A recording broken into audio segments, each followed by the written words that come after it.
अस्सलाम वालेकुम दोस्तों, जुगाड़ डिजिटल टीवी में तव्हांखे भलीकार। अॼु असां हिकु महिमान खे घुरायो आहे, चाचा आमू बोड़ो।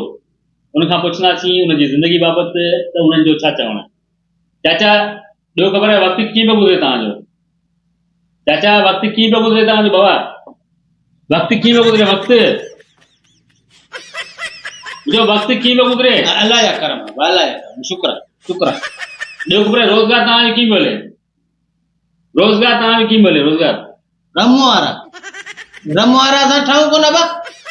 ए बोध में कोन आई हुई उमदाद जेका दालियूं वराऊं पे। हाँ इन त असीं वड़ियासीं पाण टे कटा खणी वियो असांखे ॾिनई हेकड़ो पोइ ॿ मर्जी पाण पियो या असां ठाहे कोन।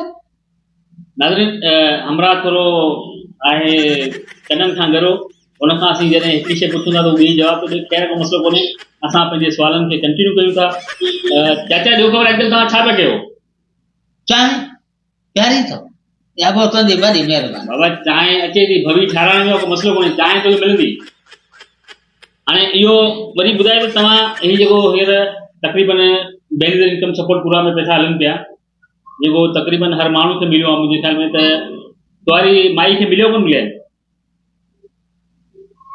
तुम्हारी माई खे बेनियर जा पैसा मिलिया कोन मिलिया आहिनि? मैं मिली है बा इंतज़ारनि ॾिनी आहे ॾाढी मलूक आहे, हीअं कुंडियारी ॾाढी मलूक में। केरु घणो ॾींदी आहे? हा बा, केरु घणो ॾींदी आहे? केरु बाक़ियुनि खां पुछूं त ॿ टिनि दिन में फर्ज़ी ईंदे बा। अच्छा, सही सही। ॿियो ख़बर इहो पैसा बेनियर वारा पैसा इहे आहिनि, उन्हनि तव्हांखे कटौती वग़ैरह थी आहे न? बुसो खाराईंदो आहियां, बुसो बो मक्स करे पोइ हिकु टामड़ो भरे ॾींदो आहियां। वाह, भलो माण्हू। हाणे मोरी आई। अच्छा, चाचा, हाणे इहो तव्हां जेको सो मुंहिंजो माशाल्लाह तयारु लॻाए पिया आहियो, जमाल लॻाए पिया आहियो, ॾिसण में कोन था अचो त तव्हांजी एॾी वॾी जमाल हुजे। नशो पतो कंदा आहियो? नशो कंदा आहियो? नशो? हा बा, बुसो खाराईंदो आहियां न, ॿुधायमि तोखे, बुसो बो में गॾे पोइ खाराईंदो आहियां। हाणे मावड़ थी वई आहे माशाल्लाह। मैं मलूक आहे। हा, न फ्री ते पैसा सुठा कंदी। मलूक आहे, मलूक। वाह वाह वाह। इहो तव्हां जेको मुंहिंजे ख़्याल में खादी जो जोड़ पातो आहे, उजाड़ो खादी वारो जोड़ तव्हां पातो आहे मुंहिंजे ख़्याल में।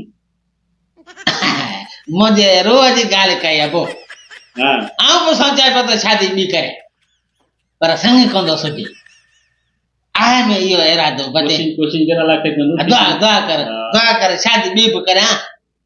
हाणे इहो नाज़रीन, हिते कमु उबतो लॻो पियो आहे। असीं जेका ॻाल्हि कयूं था हुनजो वरी हिकु सो इम्प्रेशन असांखे ॿियो थो मिले, त असीं वरी हिकिड़ो आख़िरी सुवाल कयूं था चाचा आमू खां। त उन्हनि जेको सो चाचा, ॿियो ख़बर ईद जी तव्हां कहिड़ी तयारी कई आहे? उजाड़ो ईद जी तव्हां कहिड़ी तयारी कई आहे? तौबा तौबा तौबा तौबा।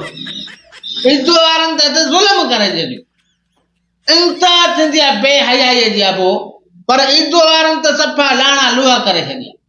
अबो हींअर ताज़ो तोखे ॿुधायां, हींअर बेनज़ीर जा पैसा ख़ुदा करण वारा मायुनि जे कार्ड में आया न, मुंहिंजी ख़ुदि माई अबो भागबान, उन जा बि पैसा आया 8,500 आया, पोइ वरी 2,000 उन जी महिरबानी चओ त ख़र्च जी अबो ईद जी 10,500 थिया पूरा। अब हिते मायूं पंगरजी निकितियूं वयूं उते, इज़्ज़त वारनि बि लाणा लूह कई। अब माई त 1,000 रुपया पिया कटी नूर मिठे जो 1,000 रुपया। ये ओमनी वारा ए इज़्ज़त वारा सब सलाह करियो वेठा, 1,000 पूरो कटी। नाज़रीन, ज़ुल्म अब चाचा आमू खे तव्हां ॿुधो ऐं हुनजा गिफ़्ट तव्हां ॿुधायो। हिते कमु घणो आहे, इन हवाले सां असां वरी तव्हां वटि पेश थींदासीं ॿिए नए महिमान सां। तेसिताईं असांखे ॾींदा इजाज़त। अल्लाह हाफ़िज़। अब पोइ पैसा वठी ॾींदा वापसि असांखे?